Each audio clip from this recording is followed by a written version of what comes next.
You're listening to Bigfoot Society, and I'm Jeremiah Byron. In this show, we go beyond the campfire stories to bring you firsthand encounters from people who say they've seen something impossible, from backwoods trails and remote mountain haulers to quiet farms and crowded highways. The stories come from everywhere, and each one leaves us with more questions than answers. These are the voices of the people who've lived it, so settle in, because today you'll hear another account that just might change the way you see the woods forever. So stay with us. Hey, Melissa, how are you? I'm good. How are you?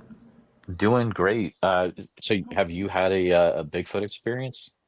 Yes, when I was young, I did. You over 18? Yes, I'm 45. Okay. Sorry, you have a very youthful voice, which is great. Yeah. Um, is that something you could share tonight? Yeah, for sure. I actually listen to your podcast a lot. So when I saw you on live, I was like, whoa, yeah. Yeah, so I come from Eastern Bend, Cherokee of North Carolina. My grandma calls him Tusakalu, or hairy man. I grew up in the Appalachian Mountains of Southwest Virginia. I don't know if you've ever heard of that area. It's like near East Tennessee, Eastern Kentucky, that area. Mm-hmm.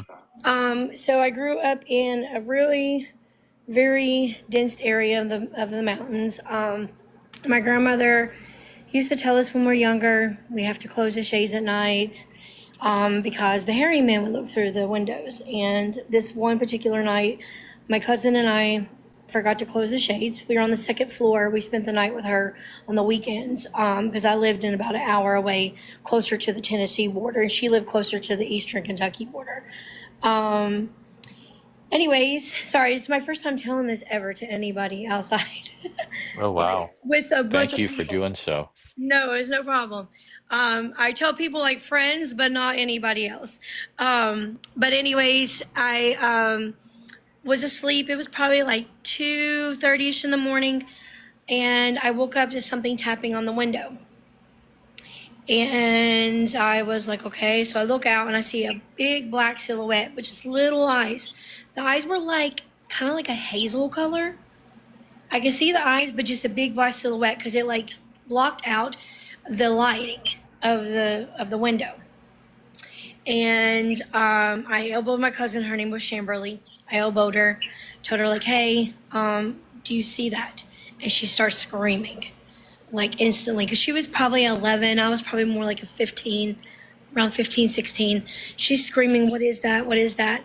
But when I noticed it, it like tapped on the window, but kind of like pointed its finger for me to come outside, which was kind of creepy. So I instantly elbowed her, of course.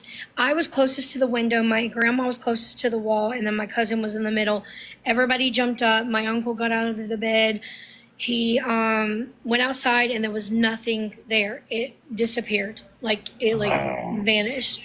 It was too big to be a human because it would have had to be at least 7-8 foot tall to even hit that window. I told my grandma what it looked like. She told me that we should have shut the shades because I think she was asleep before we got there because it's been a long time, of course, before we got into bed after her. And she just said it was probably the hairy man.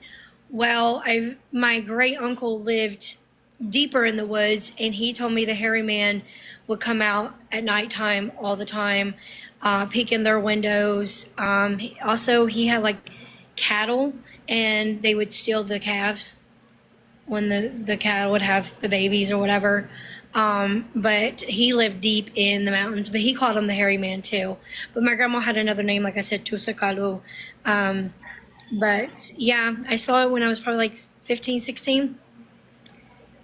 And since then, I've been told stories as a child, the little people, the hairy man, the rotten, we call it something called the spear finger. I don't know if you've ever heard of any of these folklores from I've heard of that, yeah.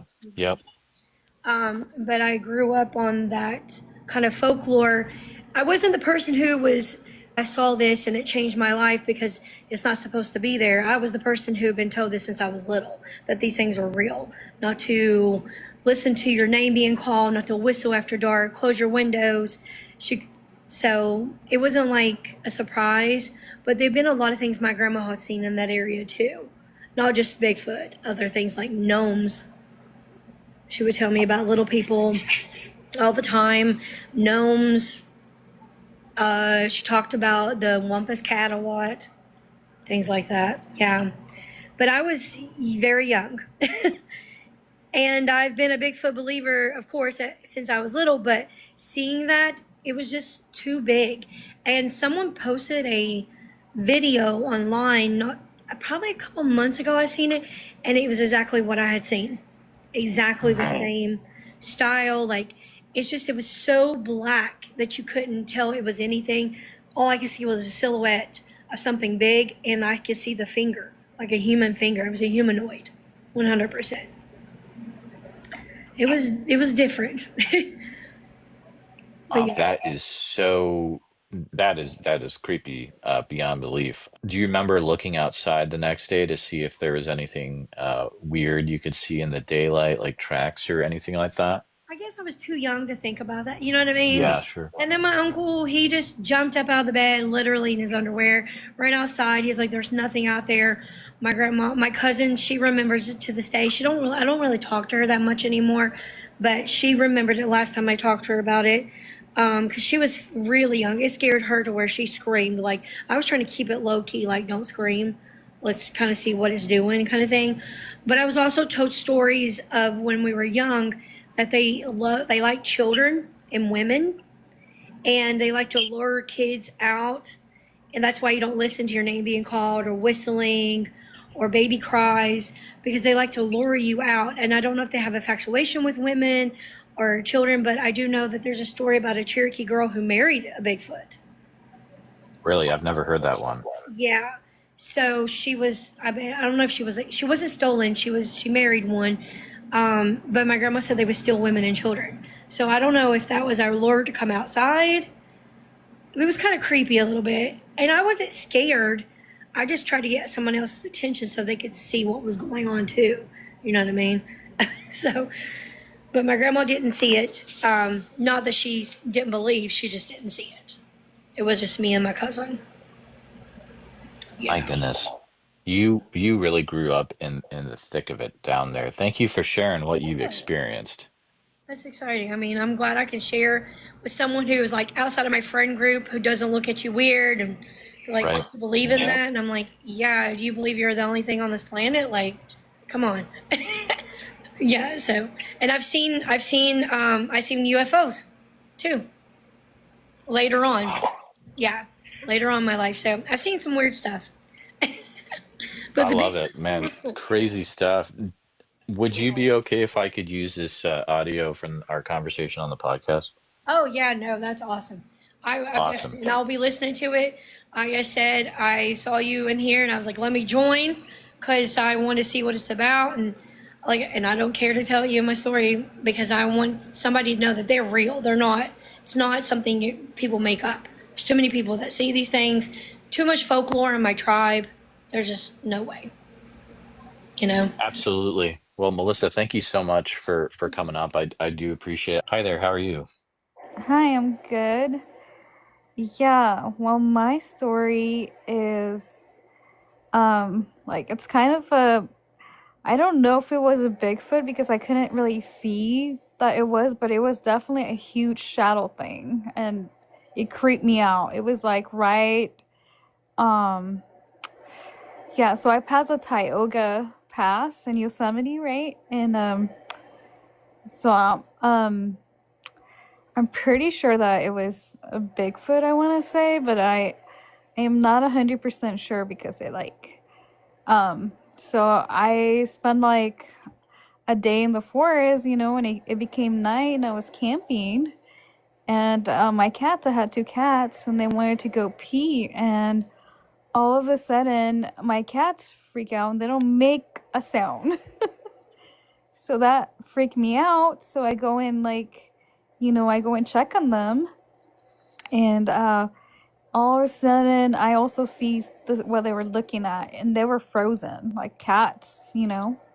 So what I saw, it was like a big black shadow. Like it just was huge, but I couldn't see eyes or anything. But I froze, you know. I that's all I could remember. But that thing was huge. It was like, I don't know, 10 feet. Oh, wow. 10 feet tall.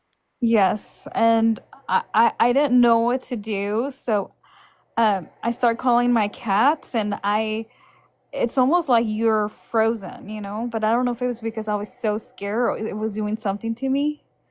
I really don't know. It was like I just couldn't. It was like I was paralyzed. I don't know if that makes any sense, but I don't know if it was No, because of. absolutely. I've been through that myself where I wasn't able to move for about 5 minutes in an area. So did it eventually leave on its own then, or what happened? I think I honestly I think I froze after like the 5 minutes or so, and then all of a sudden all I could just remember is like grabbing my cats and I put them in the car as fast as I could, and I just took off. So I drove away. That's how I got. I thought it was following me because but you know, you just, it's almost like this thing. If it's a Bigfoot, it's almost like they know. It's like they talk to you telepathically. I don't know if that makes any sense. No, it absolutely does. What is it that makes you think that though? Because I just felt it like I felt like it followed me throughout. Like even when I was far away and I was able to go into like a little town, and I got away from the forest, it was like I could still feel it like trying to call me back. It's weird. I don't know how to explain it. It is not weird at all because I've talked to so many people and I've experienced this myself where you're in an area, you have an interaction, and then all usually they say their dreams get very intense and they feel like they're getting drawn back to the area for months and months afterwards is a Yeah. very, very common thing. It's weird because I feel sometimes that like whatever it is trying to call me, like, you know, it's weird, but I am scared, you know, after that experience. I kind of I got freaked out, and I don't go alone per se to the forest anymore. It's very interesting. I have not had any witness I've talked to where they've had that experience in addition to having the encounter. So yours is pretty unique. I'm sure that that's also happened before. I just haven't talked to those witnesses yet. But would you be all right if I use the audio from our conversation in a Bigfoot podcast that I have? Yeah, that's fine. But um you know, you won't use my name though, right? No, absolutely not. Okay, Yep, great. Then yeah, absolutely. totally. Perfect. Well, thank you for coming up. I appreciate you sharing about that's an area I have never had anyone share about. What was the year on that again? I had my encounter in 2023. Um, so yeah. Okay. And then my grandma Gotcha. passed All right. away like the next year in Mm. April, which was really weird. But yeah. Wow. Well, thank you for sharing and for coming up. I appreciate you coming up and keep us in the loop if you ever experience anything else out there. Okay, thanks. Tom, how are you? I see your comment. You're from out there in Yeah, Lapine, Oregon. yes. Yeah, really good to talk to you. I've been following your show for quite a while now, Well, thank you. I and appreciate that. I hadn't lived in Oregon my whole life, but I've been here about 12 years in Lapine, Oregon. I'm a contractor here, and I have multiple friends that I've talked to that have had experiences. But I had one even. I live out in Ponderosa Pines, in outside Lapine, which is just real close to the Upper Deschutes River, where it comes out of Wickiup Reservoir. Okay. And there was one night I was talking with my mom on the phone on my back porch, and our back porch is BLM land, you know, as far as you could go all the way to Waldo Lake, you know. And I was talking with her on the phone that night, and I was looking out there, and all of a sudden I see these big red glowy eyes, and it flipped me out. I told my mom, I go, Mom, I can't believe it. I'm looking out there in the forest right now. And I see these big glowy eyes, and they were way up high, like pretty tall. So I was like, I need to get my Labrador out here. You know, he was in the house. I'm just out in the backyard, you know. So I got my Labrador out there. But the time that I took to get him out there, by the time I got him out there and called him out, those eyes were gone. Oh, wow. And I'll tell you what, after the other stories that I have from a few other friends that I know around here, like for instance, I know a blacksmith here in town that him and his wife, they had their horses up at Elk Lake, you know, where they, you know, that area up there where you can have your horses and stuff and park your trailer and all that stuff. They were up there and it was a real slow weekend. Like they were the only campers up there. And what he said is in the middle of the night, they had an experience where their horses started freaking out. So Connie went out there to check on the horses. And she got them calmed down and everything, and then came back inside. And like her husband said, you know, she came back to bed. They didn't even lock the door on their fifth wheel. And about 15 minutes later, they hear their trailer just goes bam, bam, bam. Something slammed on the side of their fifth wheel way up high at the very top corner, and it dented it in. And they were freaked out. They didn't know what to think, but he right away was like, because he already believed in Sasquatch, he was thinking, you got to be kidding me. This could be a Sasquatch doing this. And so the whole night, they were freaked out, hiding out in there. They heard footprints all around their whole fifth wheel. And I guess when they got up the next morning, it finally calmed down enough where they left and they went to bed. And when they got up the next morning, they found 3 different size footprints of Bigfoots all around their fifth wheel. And they actually took pictures of them, and they drove all the way home here in Lapine and bought some plaster to make casts. Sure. Now, I got a chance to actually look at their photos before they casted them and look at the bottom of their actual cast, and they lined up perfect. Okay. And it didn't look fishy to me at all. I was pretty compelled by it, to be honest with you. I know you're out of, like, are you in Oak Ridge or No. or are you in Eugene? No, Something like I'm that, right? Or this is gonna blow your mind. I'm in central Iowa. So yeah, believe it or not, oh, I are live in you the in Iowa? Midwest. Okay. Yeah, but I go out to Yeah, I like Oregon Iowa. I once a drove through year. there on a cabinet job up there 2 years ago. Right Okay. on. Okay. Yeah, but I love Yeah, I the like area you're Iowa in. actually. Yeah. That Willamette National Forest is wild, dude. Have you ever had anything happen over No, by it is. Odell Lake?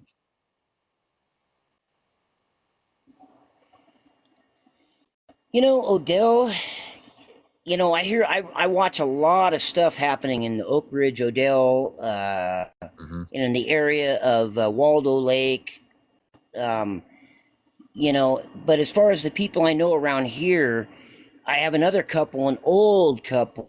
I won't tell you her name, but she died a couple years ago. But I did a bunch of work for her, and she told me, she goes, "We've lived here our whole lives, and we were at the backside of Wikia back in the '80s, driving our Jeep close to dark, and they saw a." She said they didn't tell anybody for years, but she told me and Jim. She goes, "We saw a Bigfoot run right out in front of us all the way with like 2 hops, hopped across the road in front of them on the backside of Wikiat Reservoir." My So you goodness. never know. I mean, you know, I have another guy that 2 years ago was walking his dog in State Rec Park right here in Lapine, and it was late. It was late, you know, late in the winter, kind of coming into spring, where there was still a good foot of snow on the ground or so, and he saw tracks that he could not believe, and he took pictures and showed them to me, where he saw like 3 to 4, like between 3 and 4 foot strides with huge footprints where you could see where his toes peeled up and then it froze and left the lines of where it froze. It must have been a real cold day. And so he called the game warden, and he called, let's see, he had two people out there, the game warden and Fish and Game. He got out there, and they were blown away. They didn't want to say much, but he told me, he goes, they were like, we're going to follow these tracks and see if we can figure this out. Wow, really? But they're all around these Cascades. I'll tell you what, they're all around these Cascades. I really believe that now. Oh, I'll tell you 100%, dudes. Like this last time in July, I went up north of Oak Ridge. I drove through Leeburg and McKenzie Bridge and across over to Sisters.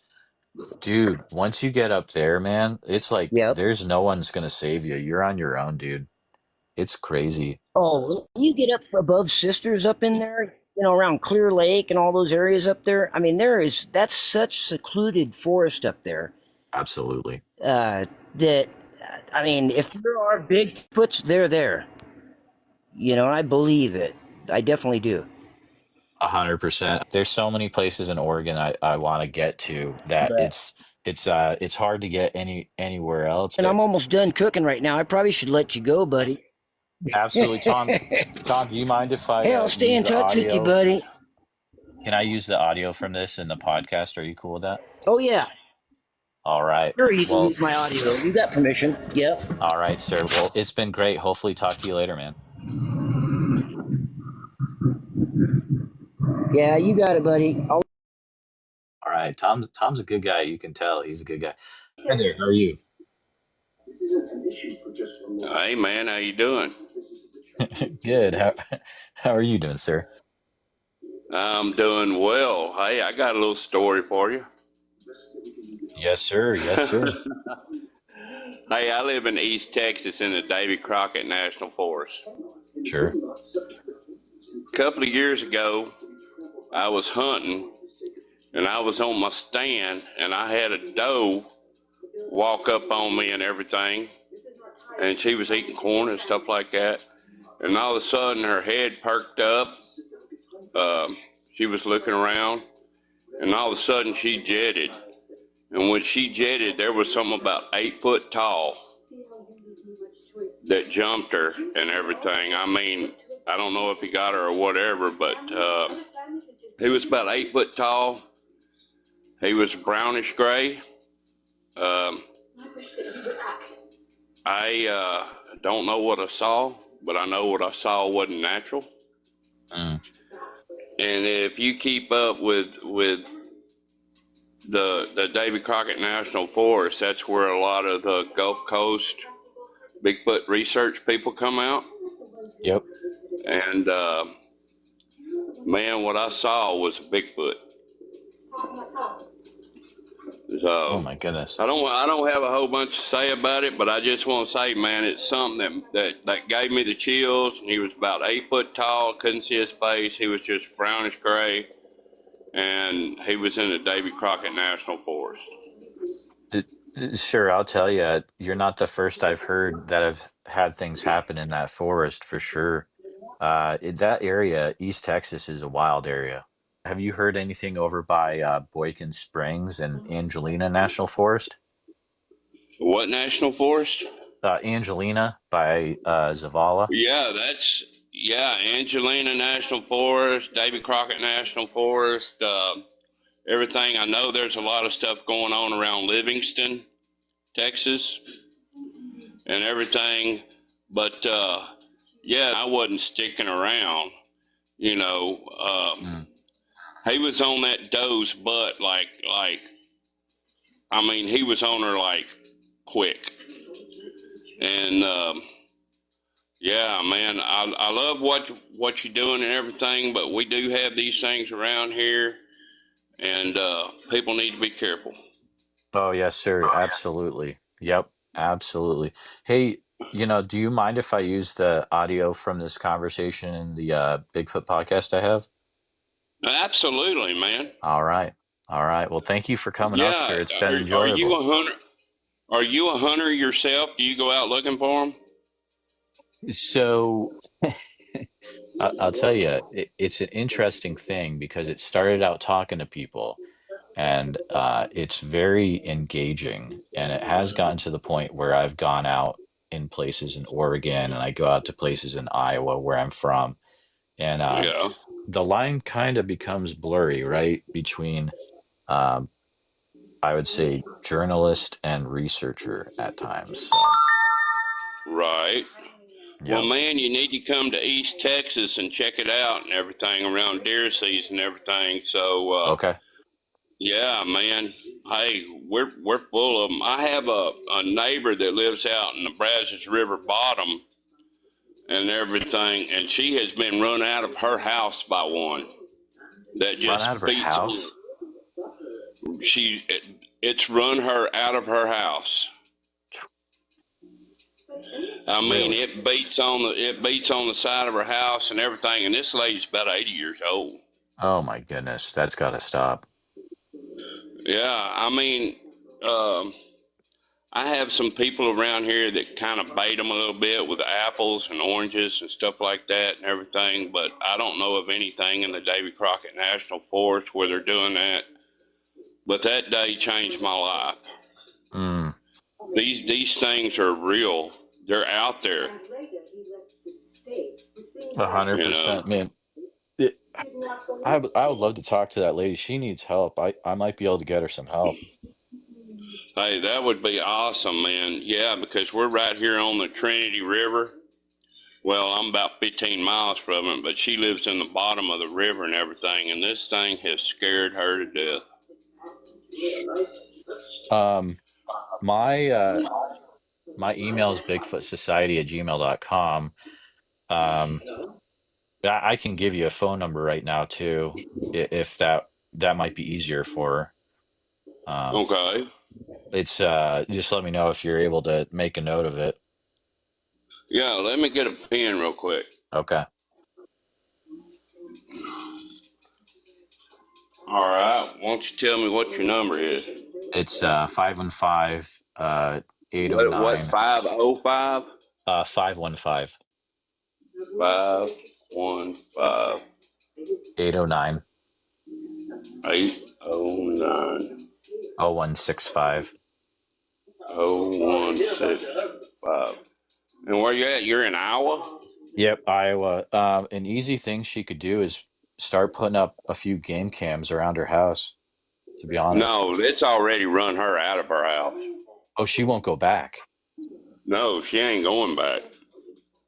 Whoa, brother. Yeah. This is bad.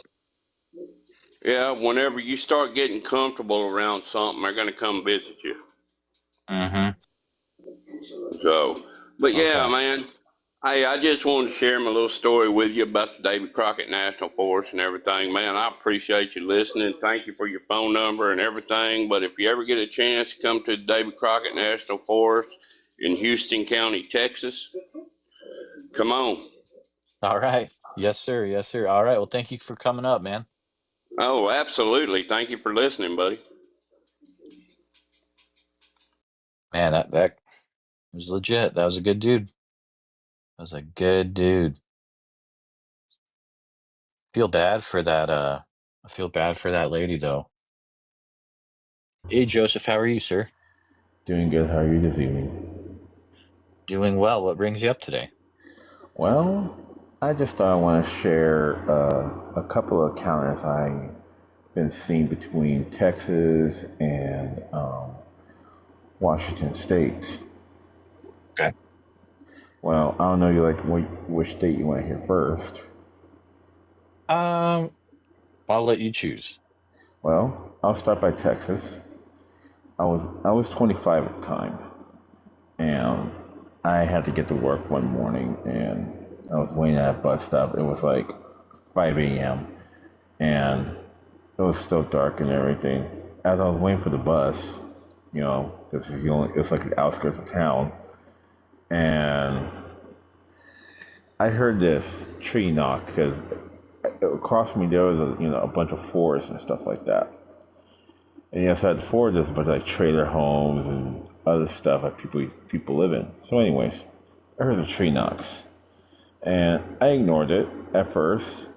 And as time went on, like 30 or 45 minutes later, big, I'm not saying a big giant boulder, but it was a good sized rock. It was thrown like at me, but barely missed me.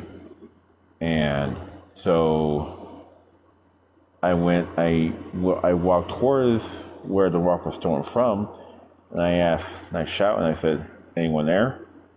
Heard the tree knock again, and then at the same time, another rock was throwing at me. This time I had to move. It was going towards me.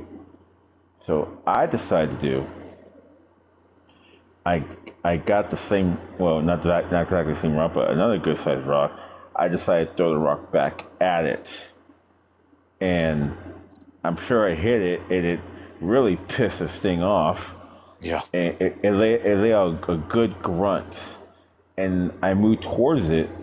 And as I was moving towards it, I see the yellow beam eyes and reddish hair. It was around 7 to 8 feet tall. And when I saw this thing, I grabbed another rock and a stick. I just started throwing shit at it, and it took off. And I believe I was challenging a Sasquatch, because it went so fast. It could scoot. And this other time I was in Washington State. Before you start Washington, what part of Texas was this in? Do you mind sharing that? It was in the outskirts of San Antonio. Oh, really? Wow. It was between the outskirts, it was going out between I forgot what interstate, but I used to live in these little towns between Elmendorf, Texas, and San Antonio, Texas. I live in the outskirts of town, of the south side of San Antonio. And, I used to live right there. And that's when my first encounter happened. Like I said, I was only 25 at the time. I was young. So, if I may, I could start my Washington State one, if you don't mind. Go right ahead. This has happened in 2013.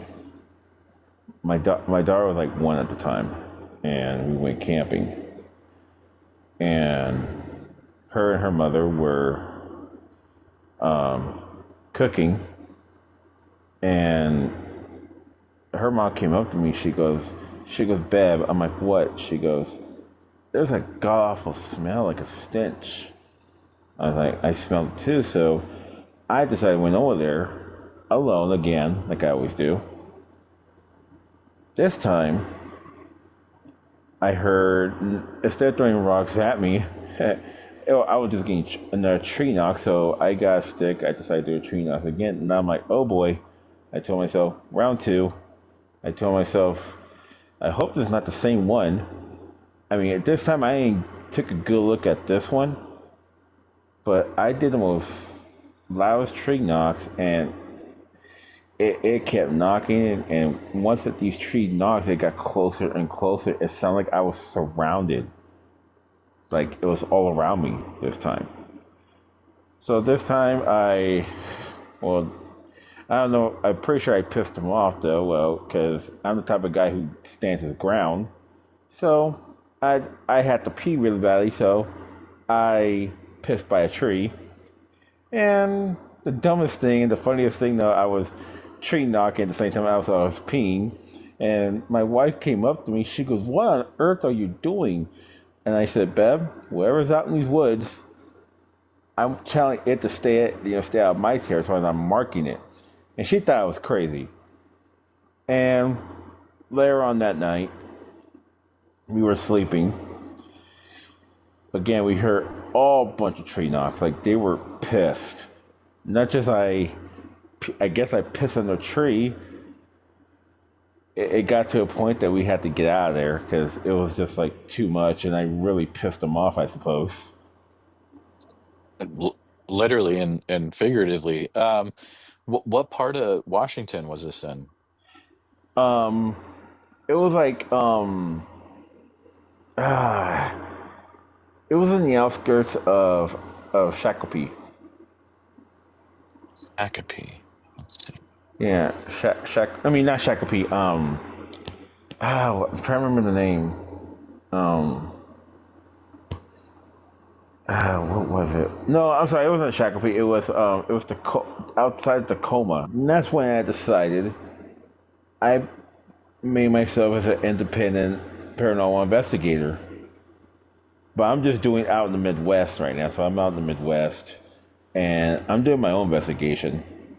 And I just got doing a ghost hunting one in a small town called Alberta, Minnesota. It was a haunted theater.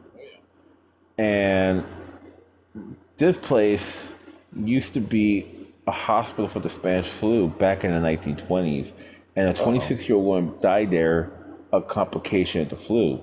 And this most activity happens in the basement. So I recorded some sounds and stuff, and not much, but just the light flickering. But all I got was cold chills, and I knew something was there.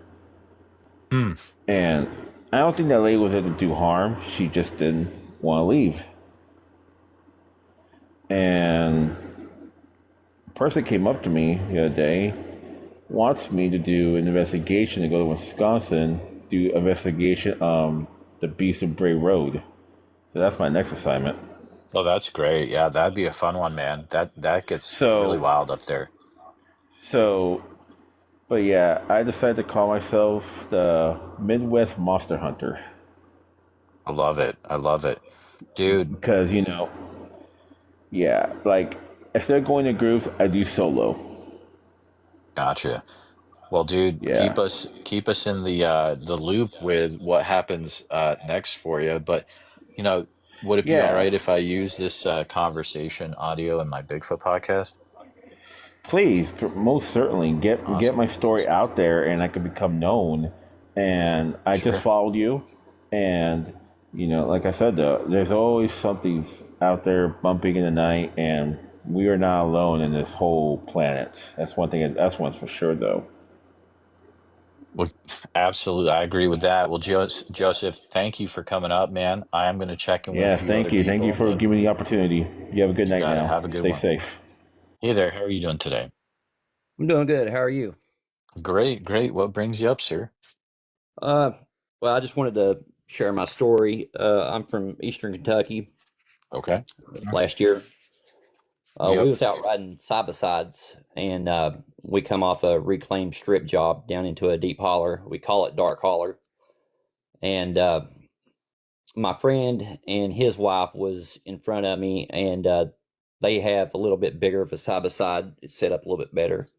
And they went through this mud hole, and I had my two boys with me, so I kind of took a different way, and I got held up. I had to move a little bit of brush to get through the creek, and they was on ahead of me. And when I was moving the brush, they come speeding back, and my buddy Chris, he jumps out. He says, "Man, we gotta get out of here." I said, "Well, what's going on, dude?"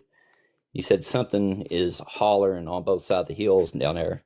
He says, "I don't know what it is." And I'm thinking maybe it's just some kind of owl or something, or it's just somebody messing with him.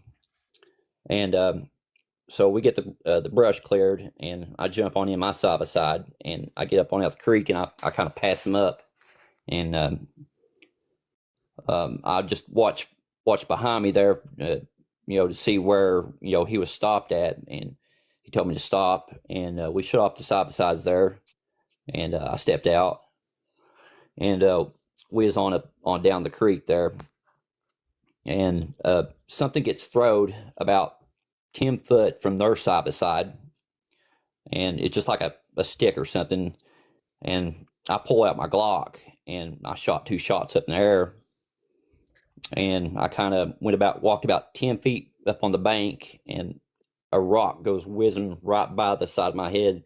I mean, this thing threw it so hard, man. You could hear it like whiz by my ear. And just as soon as it did, man, it let out a big howl, like a screeching howl, man. And I knew right then what it was, because I was kind of a skeptic or whatever, and I've heard stories, but I wasn't going to stick around. I had my boys in the side by side, and they was already spooked. And we got out there, dude, and that was my experience. It's a different situation, especially when you got family involved or friends. And you said it was in eastern Kentucky. Was it Yeah, it's right at the Johnson Martin Floyd County line. Okay. Gotcha. I'll look that up real quick so I can have an idea. And that buddy that was riding with me, he actually works for Pocahontas Trail Development Company, and he's got a picture. Him and his buddy was going through there, and they was mapping trails, and they got a picture of one Bigfoot right down the railroad tracks. It's like some railroad tracks that's not in service. And I'm trying to get a hold of him right now and have him send that picture to me. And when he does, I'll send you the picture. Oh man, I mean, if you could, that would be incredible. Yeah. Yeah, no problem. That next weekend, when I took my boys home to their mom, me and Chris went back up there, and I took my rifle with me and everything, and we seen a couple footprints in the mud, but they kind of looked like human footprints. They wasn't very. They was about the size of my foot, about a 10 to 12 inch prints. Not very wide. So I don't know. It could have been a juvenile. I'm sure nobody's up there with no shoes on. I'm sure that's the thing. Yeah, that is the thing. Well, man, you are having some wild stuff happen out there. Keep me in the loop if stuff continues to happen when you go out. But is this a conversation I can use on my podcast? Absolutely. With that. Yeah, all right, cool. Absolutely. Well, thank you, Adam, for coming up, man. Oh, no problem, bud. Yeah, Mr. Hook, how's it going? I'm all right. I'm 65 years old. So when I'm 18, 19 years old, and even before that, probably 17, 16, me and my fishing buddy used to go to a place. I don't know if you know where Marshall County, Iowa's at. Marshall County, I believe so, but let me look real quick. See, the Iowa River runs through Marshall County. Marshalltown, yeah, absolutely. Okay, so the Iowa River runs, you'll see a little town of Albion, and there's along the Iowa River, it's called Mormon Ridge. The reason it's called Mormon Ridge is when the Mormons went out to where they're at now, they got held up one winter, and a lot of them lost their life here on this ridge. And I used to fish this bridge called Indian Bridge. Now, it got its name because there was an Indian settlement just off the side of this bridge many, many years ago. So me and my buddy fish here quite often, and it started out, it'd be around, it'd be well after dark. We're trying to fish all night. And the first time I had the encounter was an owl hooted. And all of a sudden I heard this scream I've never heard before in my life. And within 2 minutes, it was like it was right underneath us on this bridge. And it was very scary, very traumatic. I mean, it was loud enough that I didn't want to stay there. We left. I went back before. I was an amateur radio operator. I parked my van on the bridge, was talking to my friends while fishing, and it came back. It ran me off that night. I didn't even reel my poles up. I just shut the doors and took off. So then one other time, there's a night that me and another gentleman walked to about 1.5 miles back to a feeder creek that feeds into the Iowa River, and we were on a sandbar and there was a big curve, and that bank on the other side was probably 12 to 13 feet high. And after our fire died out that night, this thing came out on this tree that had washed out into the river and fell into the river. It went out on that tree, grabbed this branch, and was slamming it into the water, which we're right across from it. And I'm telling you, you talk about being scared. And we're back there with flashlights, so to leave was, I mean, it was traumatic. And the sound that it made, I'll never forget. And when I told this story to my friends and people here around, nah, you're kidding, that didn't happen. So there was 4 carloads of us guys that go out there one night, and I told them, I said, you just wait. And that owl sound came again, and the same thing happened with the scream of this, what I know was Bigfoot. And it got to a point where I didn't even want to go back. And to be out there, it put all of us on we basically ducked and ran to our vehicles to leave. And it was pretty traumatic. And it's been known for it to frequent that area.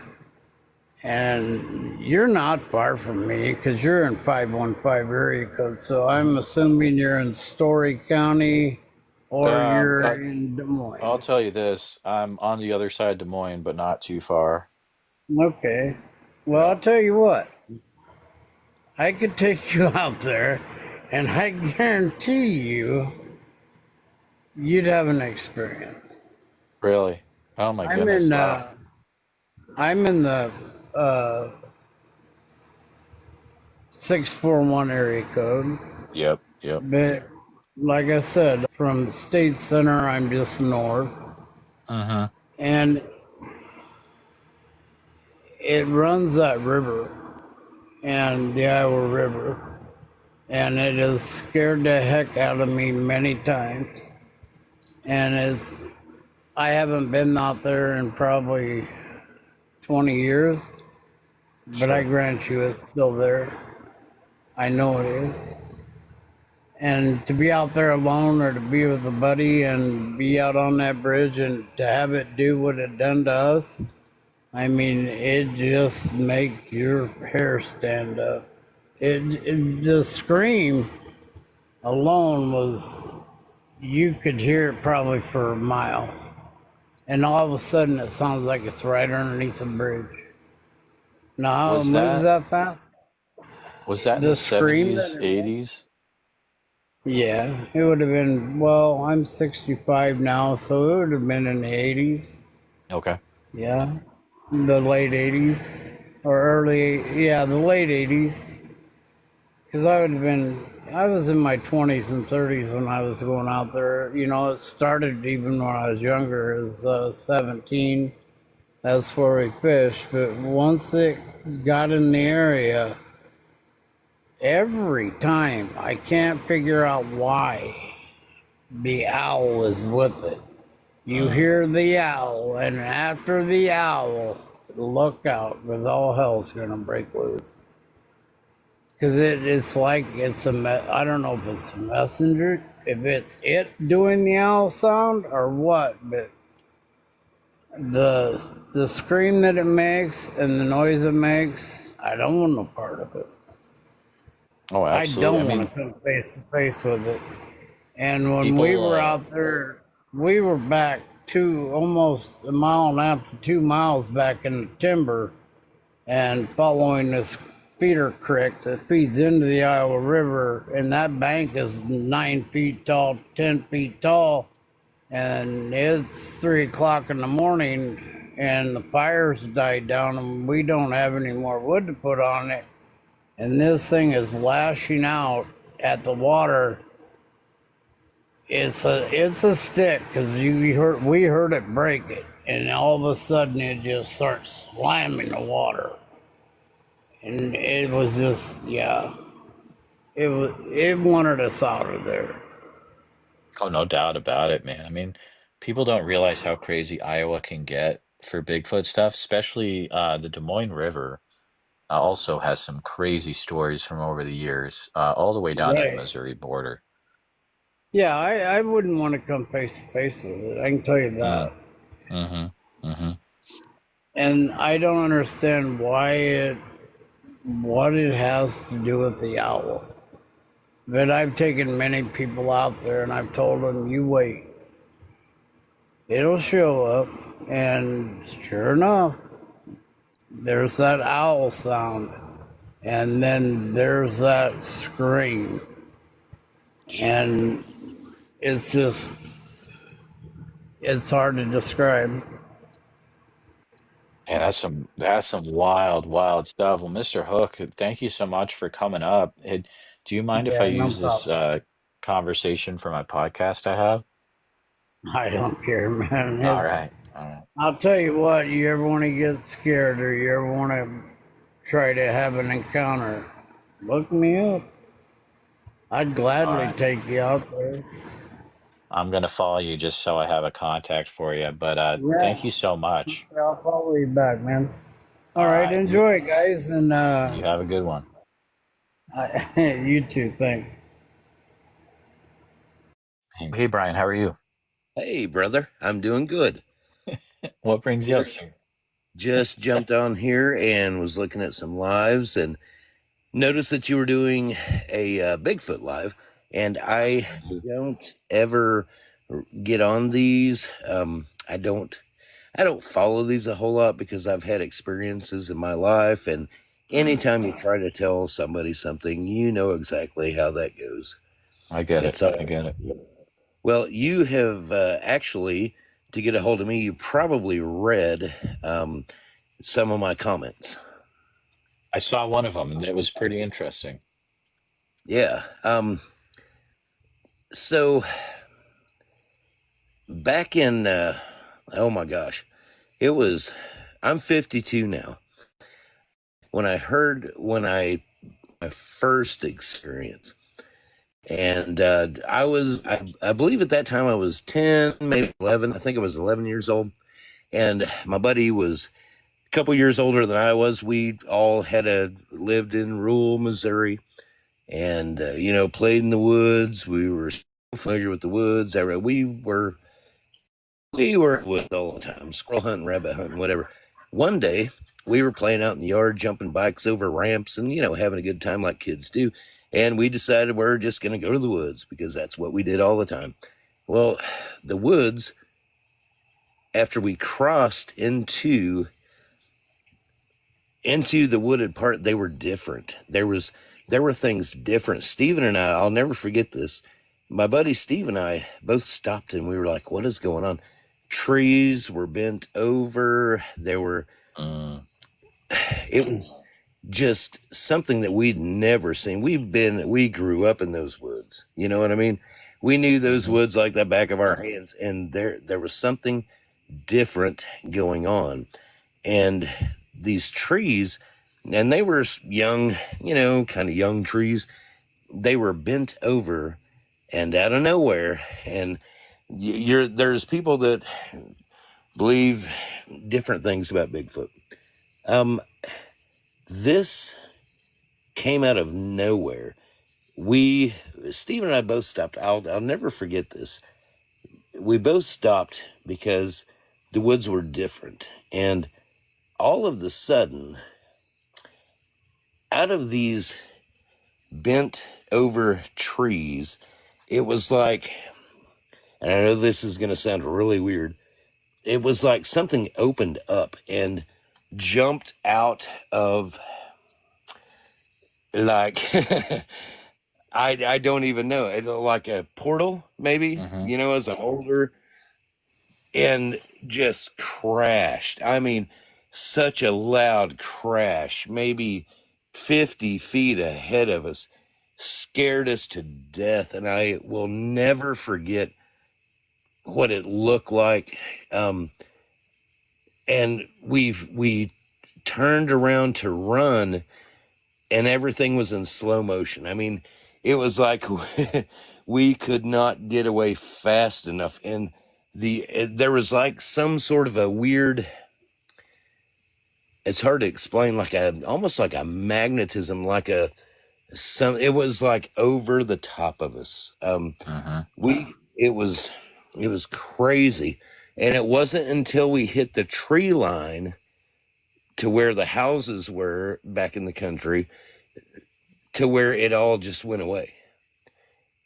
And that was the first, I'm going to call that a Bigfoot experience, because what we saw was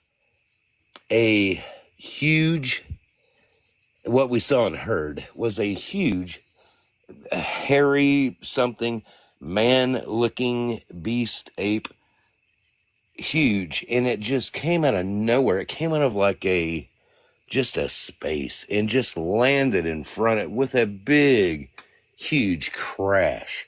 Wow. And it was just so, I'll never forget this. And Steve and I have not, this is the first I've ever talked about it. And I don't know why I was drawn to your show. I have not mentioned this in detail to anybody over the years. Well, my wife knows. My kids know about it. I mean, close people, but I don't go out and talk about this. I mean, that's something that was very personal and very scary and horrifying.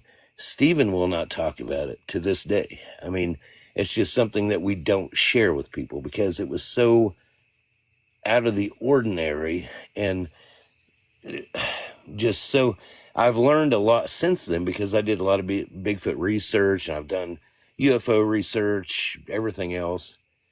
Now, that was the first experience whenever I was like 11.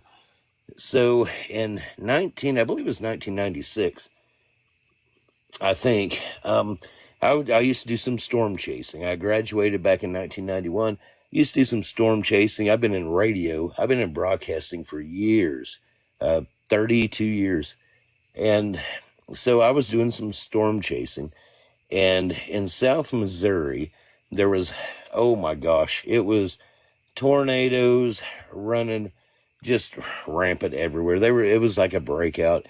And I was going down to Twin Bridges. I don't know, there's some people may know about Twin Bridges in Missouri, but was driving through that area and things were flooding, things were just blowing around. I mean, it was crazy, just crazy.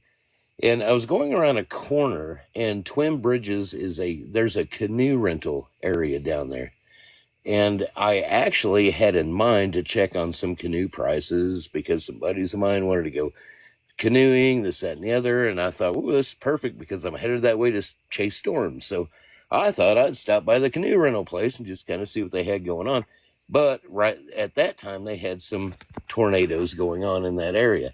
Whenever I went around this corner down by where the river was, things were getting flooded out. Trees were blowing over. I mean, it was crazy.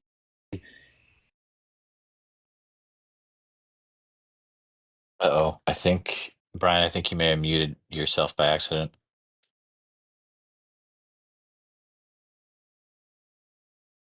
Oh, no. Man. Just when it was getting good. We'll give him a minute to see if he can figure it out. Hopefully.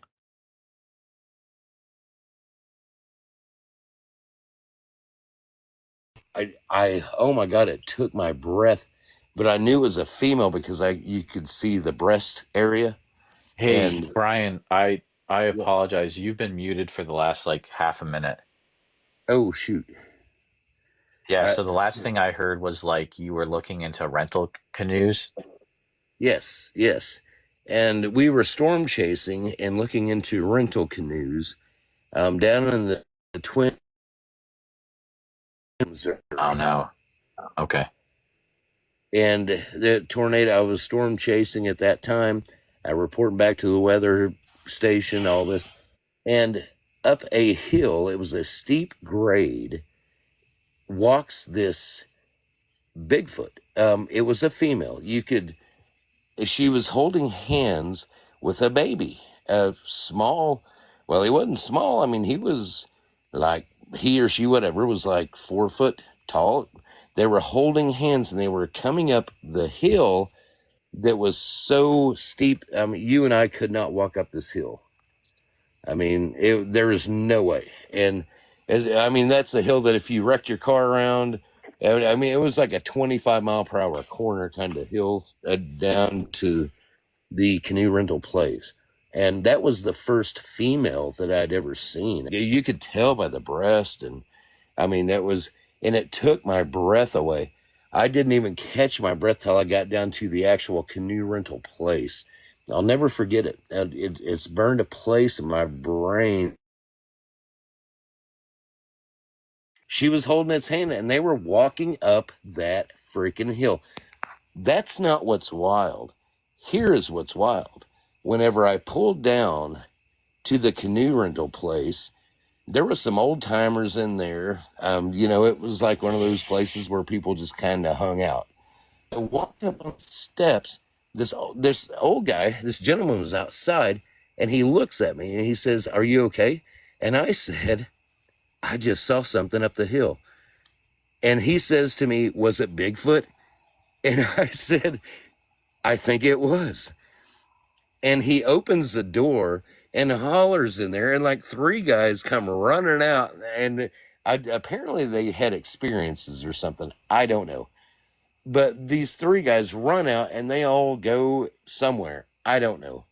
I just stepped out of my car to breathe. You know what I mean? Because that experience took my breath. I mean, it was crazy. I could have rolled down my window and... Oh no. It's muted again.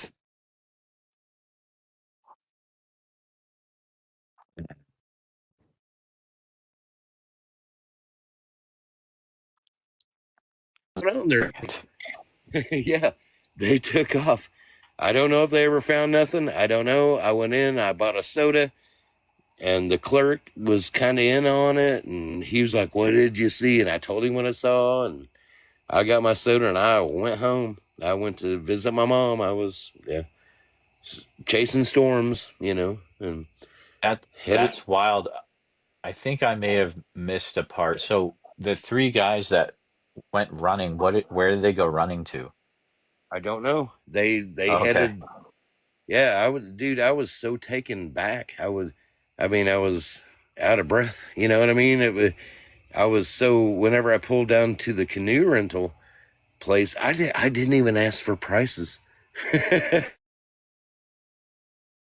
So that's a canoe rental place near Two Bridges, Missouri.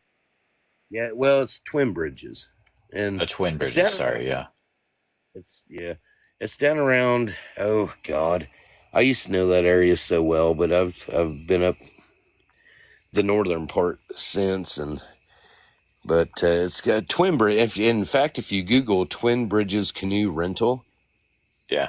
it will take you right to their down there, and it's so squatchy. I recently visited that area. Gotcha. Okay. But Yeah, it was I nice. might look into that. Um the first story you had with the portal, um is that southern Missouri as well? Yeah, that's the West Plains area, just outside of West Plains. Okay. I just want to look at it real quick. Oh, sure. Yeah. Okay. That's awesome. Haven't had anything from that area yet, but that's good to know. Awesome. Wow. Thank you for sharing what you've experienced over the years. I really appreciate that. Yeah, I appreciate you and your show. And like I said, I don't share a lot because, after the storm chasing thing, I started doing some Bigfoot investigation. I started doing some UFO investigations and different things like that. And come to find out over the years, the two kind of go hand in hand. Sure. I haven't quite figured out that missing link yet, and I don't have time. I'm 52 now. I did a lot of investigation, and I found a lot of things out. And I mean, too much to share here, but I have been around some places like Northview, Missouri, when they had that big sighting down there of UFOs. There was also, which was not reported, the UFO sighting was reported as a hoax. However, there's some more things about that, but there was also some Bigfoot sightings at the same time, and that was never reported. I found that out from some locals because I used to go do interviews, this, that, and the other. And I have found out over the years with my investigation, I've been in broadcasting forever, like half my life or more.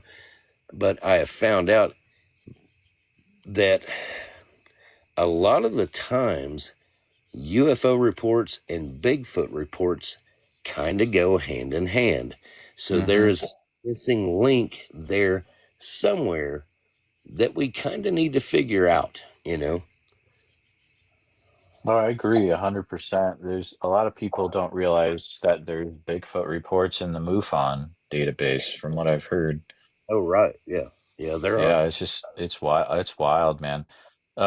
Brian, this has been just a really, really fun conversation. Is it one where I know that you don't share this a lot? Would I be able to use the audio from it on my podcast? If not, that's no problem. Yeah, I hope you're a good editor. I probably stuttered a lot or whatever. I just have never shared my stories. Anytime that I try to do some, there's always trolls. For some reason, I found yours on here tonight, and I just had some free time. And first, I just watched it and was listening to it, and I thought, you know what, the whole portal thing, that's the one that I don't share with anybody because nobody believes that. Nobody believes that first experience. That Bigfoot did not come from the ground. That Bigfoot came from somewhere else. And Absolutely. Stephen and I seen it with our own eyes. It came from somewhere, the sky, between the trees, whatever. There was an actual light. I mean, it was it sounds like a movie, and it was actually came out of something, I don't know what. And whenever it came through, it crashed so loud in front of us that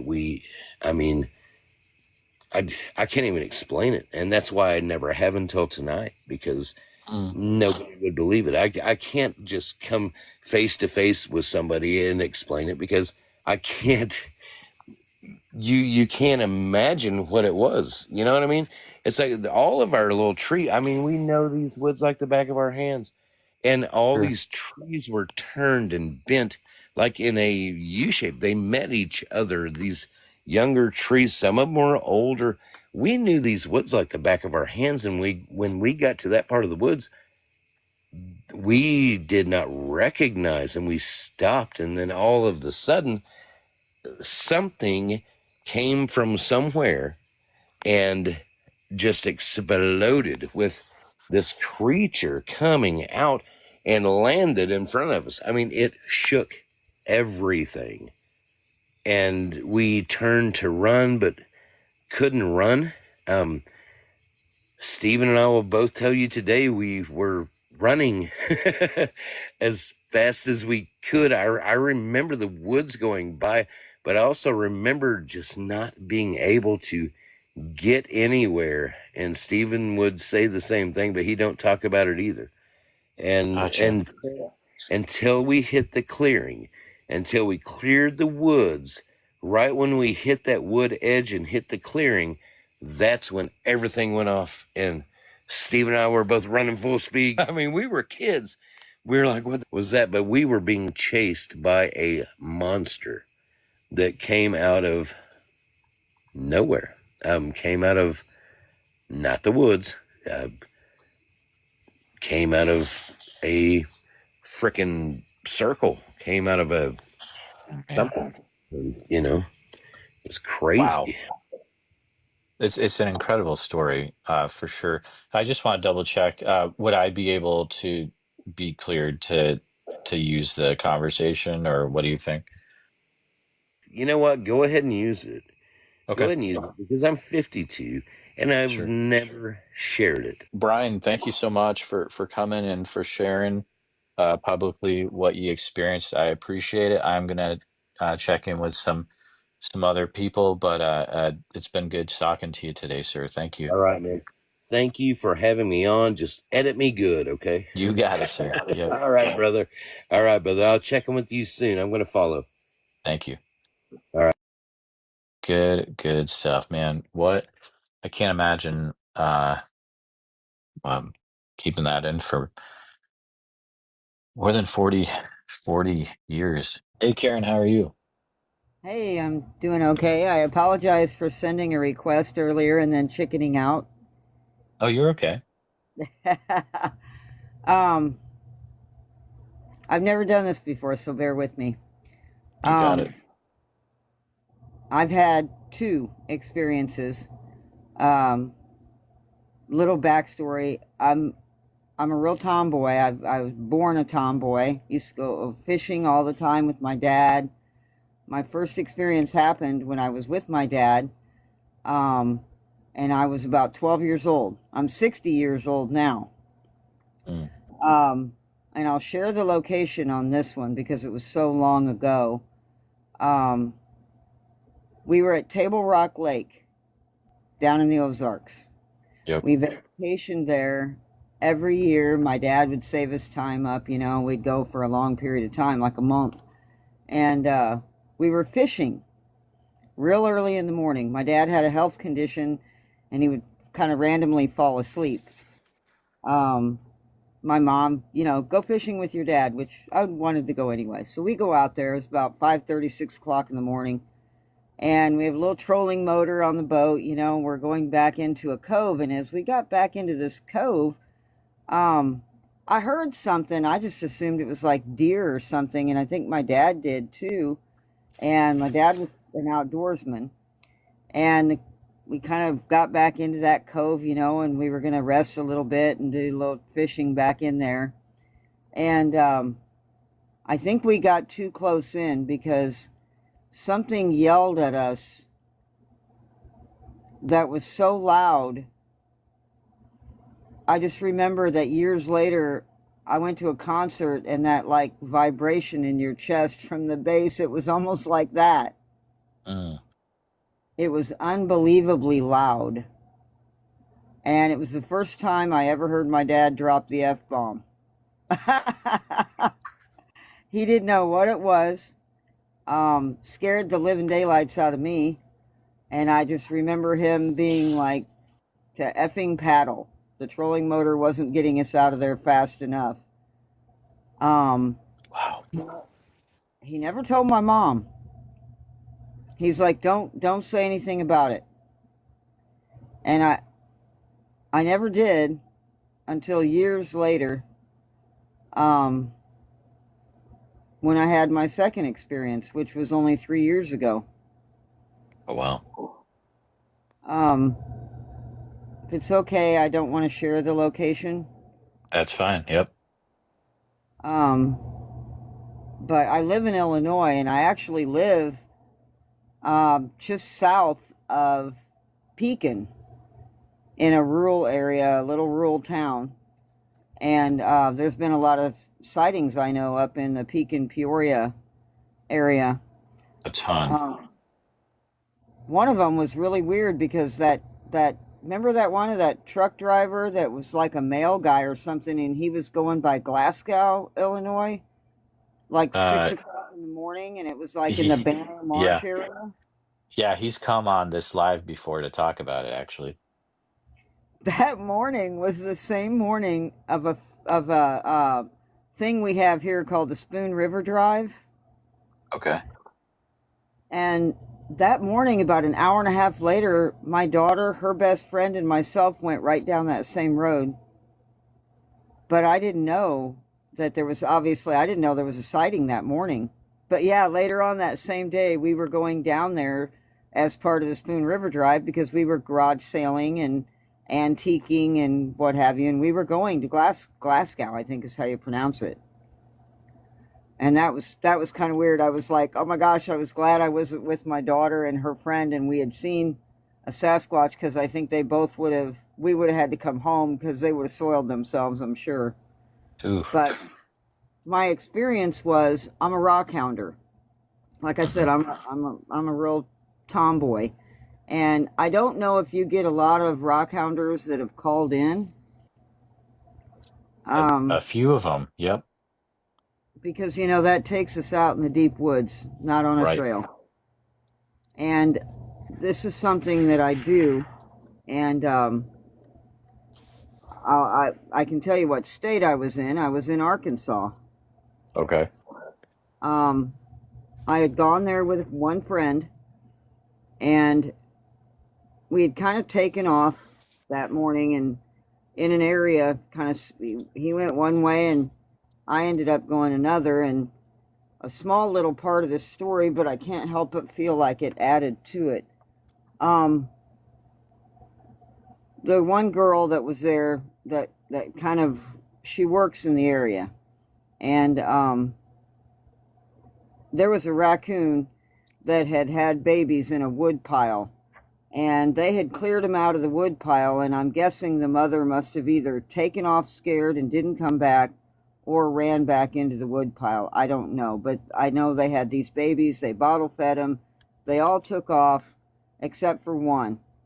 And that one raccoon that day, that little baby raccoon, really wanted to go with me. So she's like hanging onto my pant leg. I end up picking her up, sticking her up on my shoulder, and taking off. Walked off out in the woods. Got on the side of I was kind of down in kind of like it was almost like a little gully or pit or whatever, and I was doing some mining, and I'm making a lot of noise. I'm slam banging around, and every so often I am having a little conversation with this baby raccoon because she was really trying to get to my sandwiches that were in my backpack. Which I ended up sharing one with her, and probably, I would say probably 2 hours into the time I was down there, I was kind of paying more attention to what I was doing, but I started to kind of I smelled something that did not smell very good. And I remember I picked her up and looked at her, and I kind of brought her in close to me, and I was like, is that you? You haven't smelled like that all day. What's going on, kind of thing. And I set her down, and of course she kept running back up on me and stuff. And I was like, okay. And so I give her some more of my sandwich, and I'm kind of talking to her, and she keeps looking off this one direction. And I'm like, okay, well, it still stinks in the air. And I stand up, and I'm down, so this ridge is kind of hiding me in a way. But it was really, really hot that day. It was probably 98 degrees with 104 heat index. So any animal that would have been around there would have smelled me too, I would imagine. But I kind of I popped my head up to take a look around, and there was a Sasquatch behind a tree looking out from behind the tree at us. And it was high enough up on the ridge that it saw us.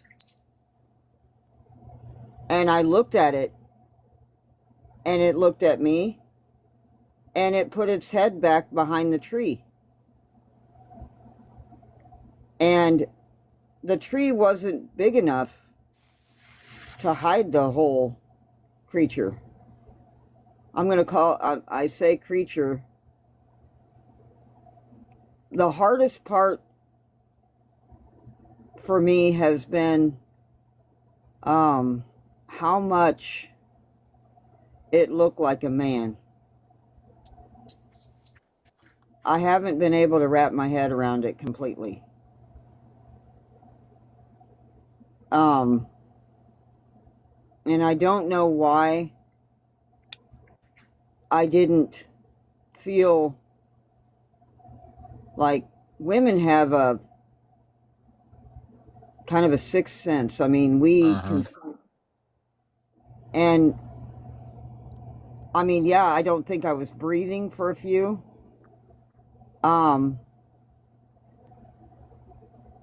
But I didn't feel fear. And that doesn't make much sense to me. And this happened 3 times.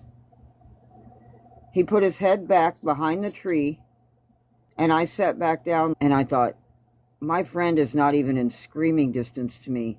I got no phone because there's no signal out there anyway. My phone's in my Jeep. And I'm just like sitting down there wondering like what I should do. I'm 5'5", 115 pounds. I'm a little bitty thing. I was scared, but I wasn't scared, if that makes any sense. A lot of it didn't make sense to me, I guess, but so I sat there, and all these things went through my head, like, if that thing has been there the entire time I smelled it, it could have came down here, picked me up, and carted me away, and there wouldn't have been nothing I could have done about it.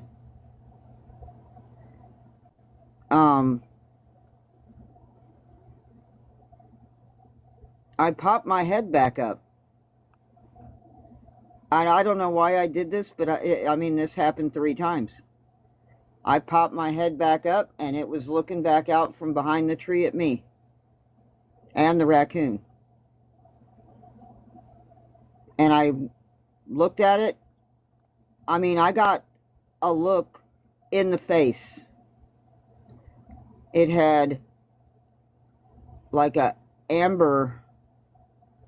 brownish amber eye color. And it wasn't black. It was brown, like a darker brown. And it was like hair. Like it wasn't fur. It was like hair. I don't know if anybody's ever said that. A lot of people have. And a lot of people have, yeah.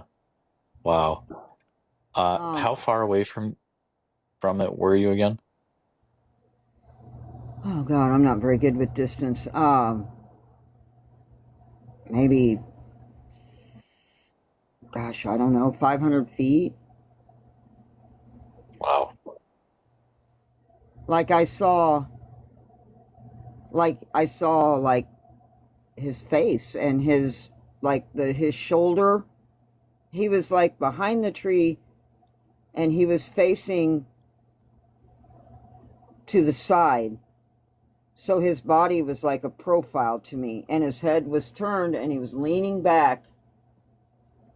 I saw like the side of like the hip area and a little bit of the leg, because I was looking up, so I did not see feet. You know, and I didn't know what to do. And I got back down, and I thought, I wonder, like, what, I don't feel comfortable to, like, walk away. I'm, like, frozen here. I didn't know what to do. And I, like, looked back up again, and it was still there, but it wasn't looking out at me. So I got back down, and then the third time, it was like I went down, and then I popped right back up again to see if he was like trying to time me. You know what I mean? Oh, Like absolutely. like a pattern, like if I was going to come back up soon. So I went down and then I came back up soon and he was looking down at us still. But he didn't hurry to go behind the tree, especially like the third time. And I didn't know what I like. I literally was like, I didn't know what to do. There's not many times. Like I said, I'm kind of a tomboy. I kind of face things head on. A lot of people probably would describe me as being brave or bold. I kind of say what I think, and I don't have a whole lot of a filter sometimes. And I was at a complete loss as to like what to do. I volunteered at a local dog shelter, and sometimes with bigger dogs that would be aggressive, I would sit with food and I would talk to them, and I would talk them into letting me work with them. I didn't know what to do, and I was like, when I stood back up and it was there, I was like, and the funny thing was I said the same thing, which there would be no way that I would be able to hurt something like that. But I was like, should I talk? I was like, hello? And it just looked at me and I'm like, I'm not going to hurt you. And he just looked at me for a minute, and then he put his head back behind the tree. And I just kind of stood there for a second. And then I sat back down in there, and then I heard him move away. He just went back into the woods. I didn't get to hear any noise, like he didn't vocalize, he didn't scream at me. I felt like maybe he was curious what I was doing, or what I was doing talking to this raccoon and giving it food. I don't know. Or just curious as to why I was banging on a rock, making all that noise. I don't know. I mean, they hit trees. Maybe he wondered why I was hitting these rocks. Maybe I actually drew him in without knowing or even thinking about it. It's really it is super interesting. Thank you for sharing what you experienced. I appreciate you coming up here. Um, is it a thing where would you be all right if I share this account on the podcast that I have about Bigfoot? Yeah, I would. That would be okay. Okay, cool. Have you Wow. ever been back to that place again? No, I want to go real bad. Mm, And I have not. But I'll tell you a small little part of this is I have two friends that live off grid that work in the area.